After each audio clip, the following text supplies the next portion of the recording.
Meie tänaseks teemaks on õnn ja õnnelik olemine.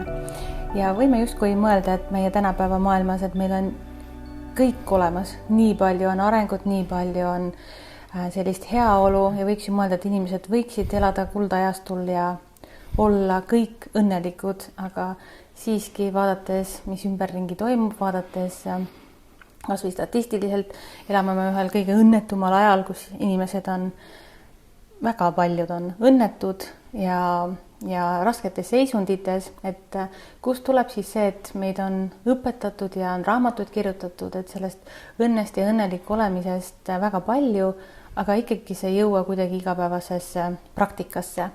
Et võib-olla see üks põhiküsimus ongi endiselt see, et me seostame kogu aeg seda õnne ja õnnetunnet millegi välisega endiselt siiamaani ja selle tõttu me jäämegi kogu aeg ainult jahtima midagi, mis on väljapool. Aga on üks selline võib-olla hea nurk, millest lähtuda, et kui inimesed tahavad päriselt olla õnnelikud, leida seda õnne nii-öelda, et siis vaadata sissepoole ja õnnega käib kaasas üks selline võib-olla mitte nii oodatud sõna, mis on töökus. Et selleks, et olla õnnelik, selleks, et kogeda õnne, on vaja olla töökas. Aga mismoodi töökas? No Eestis ka öeldakse, eks ole, et tee tööd ja näe vaeva, siis tuleb armastus ja õnn ka, eks ole. Aga see ei ole vist päris see füüsiline raske töö, et sa tahad endale uut autot, uut maja, uut staatust. Et sa selles mõttes näed palju vaeva ja otsid seda õnne ja ootad õnne, vaid et see töökus tuleb läbi mingi muu töökuse. Millest me täna täpsemalt räägime? Tere! Minu poolt ka. No see on nii lai teema jälle, aga katsuks täna kuidagi nendes raamides püsida. Et selle õnne teemal on inimesed ju aastatuhandeid filosofeerinud. Ja see on mul täiesti selline isiklik tunne või arvamus või kuidagi tekkinud sellised seosed, et nii nagu sa mainisid ka korra, et meie ümber on asju on nii palju rohkem kui iial enne, võimalusi on rohkem kui iial enne, aga inimesed ei ole vist kunagi olnud nii õnnetud, nagu nad on täna. Ja see on suuresti tegelikult seotud nende programmidega, mida me alla laeme selle maatriksiga, see on ühest küljest. Meid on õpetatud olema õnnelik läbi asjade, meid on õpetatud õnnelik olema läbi kellegi teise või läbi saavutuste. Ühest küljest on see õige, see samane töökus, kui me seome, aga me saame õnnelikud olla siis, kui me loobume oma negatiivsetest programmidest. See on ainult sisemine. Et on see plussväli ja miinusväli, et me räägime selles absoluutselt igas podcastis, aga see õnnelik olemine on seotud just nimelt selle väljavalikuga ja ma arvan, et kõige õnnelikumad inimesed on need, kes oskavad valida seda positiivset välja, aga selleks, et valida positiivset välja, sa pead olema tark, sa pead olema töökas, sul peab olema laienenud teadus, distsipliin, et selle taga peab olema kõik see, mis täna inimestel on maha surutud. Et sellepärast ongi nii palju õnnetuid inimesi, isegi kui tal on kõik olemas ja väliselt tal on isegi hea suhe ja kõik muud ja siis inimesel on depressioon ja ärevushäired ja jumal teab mis kõik, aga see ongi see, et ta ise on valinud endale kas siis negatiivsed programmid või siis ta on tõesti oma elus nagu nii laisk, ta ei viitsi endaga tööd teha. Ja. Mis see endaga töö on õnne kontekstis? Teadvuse laiendamine. Et kui sa laiendad oma teadvust, sa saad aru, mis see õnnetunne üldse on. Et see õnnetunne tegelikult on üks selline olemise kogum. Ehk see on see tunne, see tegelikult on olemine. See on olemus, inimese olemus. Et nii nagu on pessimistid ja on optimistid, et siis samamoodi on veel ka see kolmas variant, on veel need õnnelikud inimesed, sest nende seisund on õnnelik, nende olemine on õnnelik ükskõik, see on tegelikult väga keeruline, just nimelt see on seotud teadvuse laienemisega, see on seotud teadmistega, see on seotud oskustega, töökusega, et mikspärast Tammsaare ütles, et tee tööd ja näe vaeva, et siis tuleb ka armastus, ehk siis ka õnn. See ongi see, et ühest küljest, kui sul on palju tööd, siis sul pole aega mõelda selle peale, et sa oled õnnetu, aga teisest küljest, kui sul on palju tööd, sul on palju tegemisi, sul on nii palju kogemust ja kui sa oskad nagu väärtustada seda kogemust, on see laienenud teadvus nüüd, eks, et sa saad aru, et kõik see, mida sa teed, see jääb sulle aegade lõpuni alles, see on sinu kogemus, see ongi see sinu väärtus, mitte see, mida sa selle töö eest saad, selle sissetuleku või raha või mingi tunnustuse, vaid selle kogemuse, et kui su teadvus on nii palju laienenud, siis ongi see, et sa võid teha kõige võib-olla mustemat tööd ja kõige vähem makstud tööd, aga kui sa selle töö juures oled õnnelik, siis su teadvus on nii palju laienenud, sa tead, et sa teed oma kogemuse pärast seda.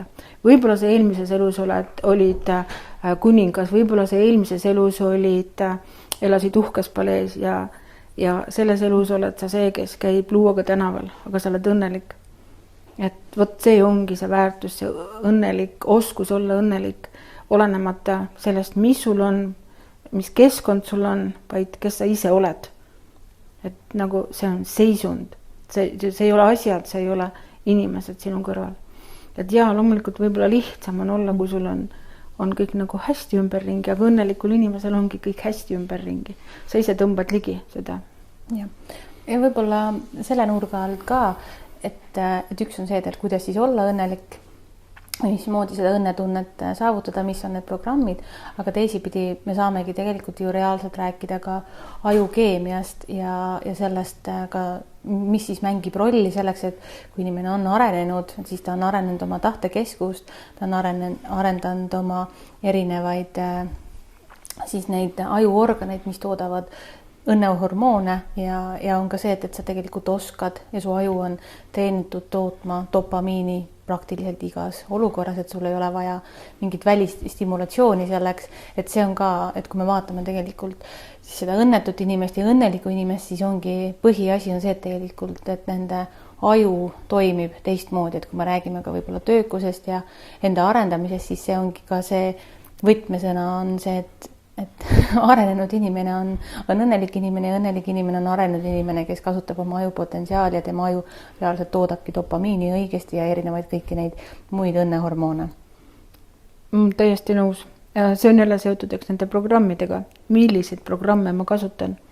Et kui ma kasutan positiivseid programme, siis minu aju toodab rohkem dopamiini ja kui ma kasutan negatiivseid programme, siis mul seda dopamiini lihtsalt ei ole ja dopamiini puudus lõpeb siis eelkõige selliste ärevushäiretega, lõpuks on see psüühiline mingisugune kõrvalekalle, dementsus võib-olla ka mingil hetkel, et see on kõik dopamiini puudus ja täna arstid räägivad väga palju dopamiini olulisusest. Aga kuidas ta dopamiini luua, see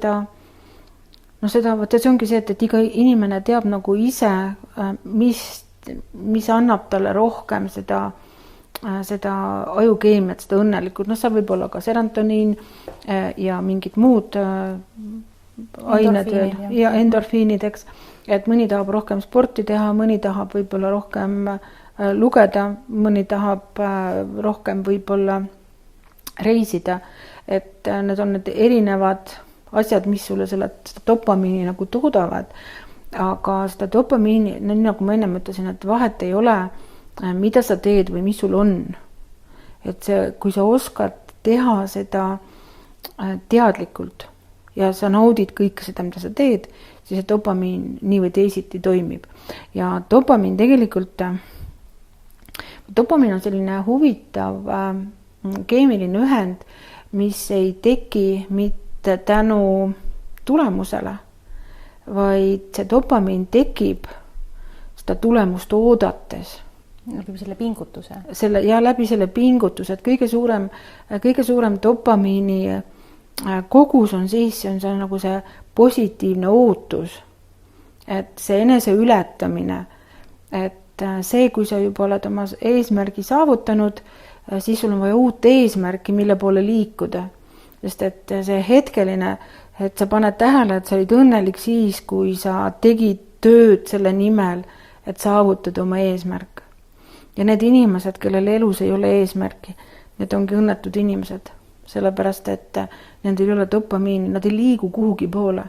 Et tal võib kõik olemas olla, sul on võib-olla kõik ideaalne nagu elus, aga sa ei ole õnnelik, sest et su dopamiin ei tööta, sest et sul ei ole eesmärki. Ja, või siis on ka, eks ole, täna me kindlasti ei saa minna ümber sellest, et mis on see kiire dopamiin, mis tuleb läbi sotsiaalmeedia ja läbi selle scrollimise ja kogu selle sellise virvarri, kus ka, eks ole, et inimesed ongi nagu selles kiire dopamiini sõltuvuses ja nad ei oska tegelikult pikalt pingutada, eks ole, et kus meie see tähelepanu läinud on isegi täna vist alla 3 sekundi, et sul on kogu aeg kiirelt, sul peab kogu aeg midagi nagu toimuma, et see on nagu siis see üks viis, aga see ei ole see, mis annab tegelikult selle pikaajalise tulemuse ja see tegelikult ei anna sulle sellist seisundit, vaid et see on jällegi, kui sul on kogu aeg vaja midagi välist, et me võime mõelda, on ju, et see scrollimine ja võib-olla mingisugused kiired kontserdid ja asjad, et kui inimesed tahavad kogu aeg mingit adrenaliini tajuda, et see on justkui siis, et jällegi väline element, mis toodab sulle seda dopamiini, aga et istuda diivani peal või istuda kuskil, ongi kas või kinnises ruumis, mitte midagi, kus on null stimulatsiooni, aga sa istud ja sa võid olla 100% kõige õnnelikum inimene, sest et see tuleb sinu sisemisest seisundist. Ja tänaseks ajuteadlased on üleüldse kindlaks teinud, et kogu see lühikene kiire dopamiin, et see on see, mis viibki ärevushäireteni, sest et sa kulutad ära kogu oma selle dopamiini mitte millegi peale. Ja siis, kui sul on vaja midagi saavutada, ükskõik, kas või midagi väikest, sul ei jätku üldse tahet. See on seotud tahtekeskusega, tahtekeskus, see on siis meie epifüüsis, aga tahtekeskus omakorda on seotud nende programmidega, jälle me jõuame ikka nende programmidena, mida me endale alla laeme. Tahtekeskust on võimalik arendada läbi väikeste asjadega, kas või nende väikeste distsipliinidega, mida sa igapäevaselt teed. Et sellega on võimalik tahtekeskust arendada ja olles olnud äris pikki aastaid, siis ma nägin väga palju erinevaid inimesi, kes siis oma eesmärkideni, liikusid oma eesmärkide poole ja need inimesed, kes tegid kõige rohkem tööd, tõepoolest, kes olid seadsid omale eesmärki ja kes tegid kõige rohkem tööd, need tööd tehes nad olidki nagu õnnelikud ja nad olid kogu aeg positiivsed. Ja need inimesed, kes kogu aeg ootasid mingit kas õiget hetke, õiget päeva, õiget tuju, mida iganes õiget, siis nende programmid ei võimaldanud neil üldse olla õnnelikud, neil oli kogu aeg midagi viltu. Aga see ongi nende sisemine seisund. Ja kui sa kogu aeg ootad midagi õiget oma elus, siis mingil hetkel sa vaatadki, et elu lõppes ära ja mitte midagi polegi nagu saavutatud ja tehtud ja õnnelik ka ei ole olnud. Et kurb, et inimesed ei teadvusta seda. Täna loomulikult, eks kogu ühiskond soosib seda mitteõnnelik olemist ja sellepärast ongi, et meil on kõike nii palju ümberringi ja meil on tohutu meelelahutus ja inimesed otsivadki seda meelelahutusest, seda õnnetunnet, aga see on see fake, see ei anna mitte mingit õnnetunnet ja sa lõpuks tuled sellelt kontserdilt ära ja sa oled järgmisel hommikul veel õnnetum, sest et sa kulutasid selle vähesegi ära, mis sul oli, aga see ei tulnud sinu seest. See võttis seest selle viimase ära, mis sul oli.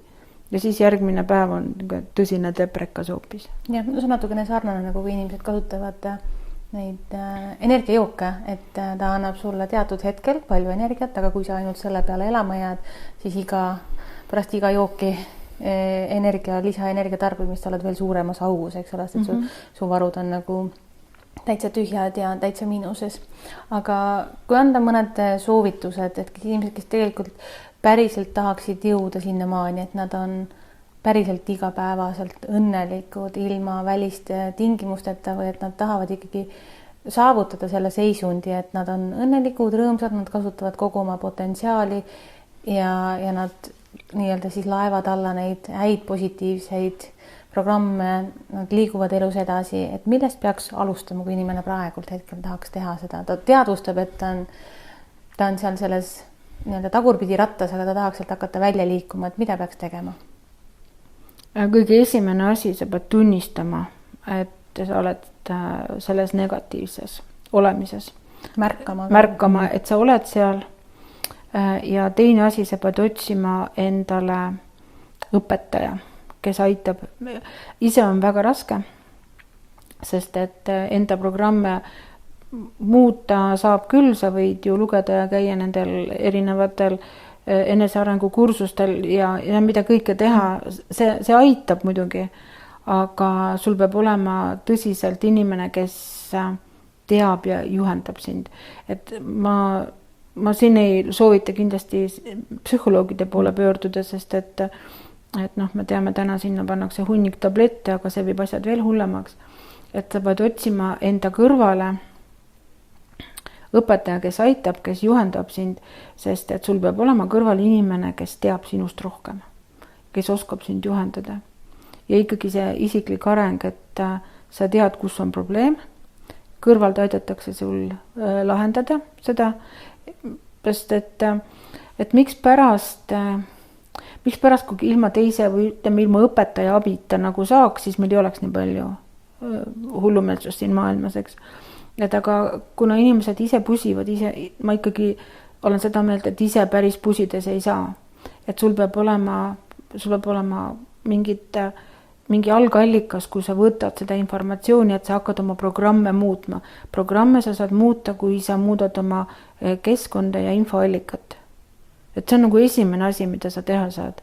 Kui sa infoallikat ei muuda, kui sa endiselt vaatad uudiseid, oled selles keskkonnas, kus räägitakse poliitikas, siis mitte midagi ei muutu.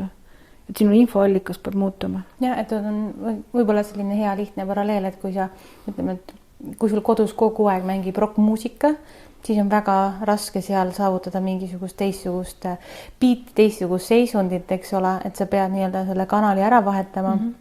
Kui sa muudad selle kanali teise sageduse peale, hakkad kuulama teistsugust informatsiooni, et siis sealt üldse on võimalik teha mingisugune muu liigutus. Ja, sest et väga lihtne on öelda, et hakka oma tahet arendama, saa tahte jõulisemaks, aga siin ongi see küsimus, et aga kuidas, et see on väga keeruline, et sa pead muutma sisendit, sa pead muutma seda sagedust. Sa pead mõistma ise enne, sa pead mõistma, kuidas aju toimib, eks ole, sa pead mõistma seda, kuidas meie maailm on üles ehitatud, kuidas meie reaalsus toimub üldse, kuidas need programmid, kuidas su aju loeb neid programme, eks ole, ja kuidas need sul peab olema teadmisi nii palju, aga selleks, et sa saaksid teadmisi, sul peab olema see inimene, kes sind aitab nende teadmisteni. Et sul peab olema ikkagi see tõeline õpetaja, kellel on tõelised teadmised, et hoiame käest kinni ja oleme kõik õnnelikud, sellest on väga vähe abi. Et see lõpeb ikkagi mingisuguse depressiooniga, me näeme lihtsalt täna, ma näen enda ümber suheldes väga palju inimestega, kui paljud inimesed täna ikkagi on selliste ärevushäiretega ja hirmudega, et kes kardavad tõesti oma varjupeeglis, et see on läinud täiesti. Ja ütleme, et sa pead oma ajustruktuure muutma, mitte lihtsalt seda välist keskkonda. Ja, sa pead ikkagi õppima ja arendama iseennast ja et siin lihtsalt raamatu lugemisest on natukene vähem. Tänases keskkonnas küll, sest et need programmid, mis meile täna alla laetakse läbi kõige, läbi infokanalite, läbi televisiooni, läbi sotsiaalmeedia, ühesõnaga kõik see, mis toimub, et selle vastu inimene üksi ei saa. Et sul peab olema õpetaja, sul peab olema keskkond ja sul peab olema õige infoallikas, siis sa saad abi. Kas on veel midagi, mida inimene saab ise teha? Õigesti toituda, liikuda, ja rõõmustada iga hommiku selle üle, et täna on see päev, kus ma saan midagi muuta, kui ma tahan. Et see vast on kõige olulisem, see tahe muuta midagi. Et võib-olla lõpetuseks ka see, nii nagu sa alustasid, et õnn on see seisund, aga selle seisundi me loome ise, keegi väljaspoolt ei saa luua ja asjad ei saa luua, et see on meie hingeseisund, on see õnnelik olemine. Aitäh!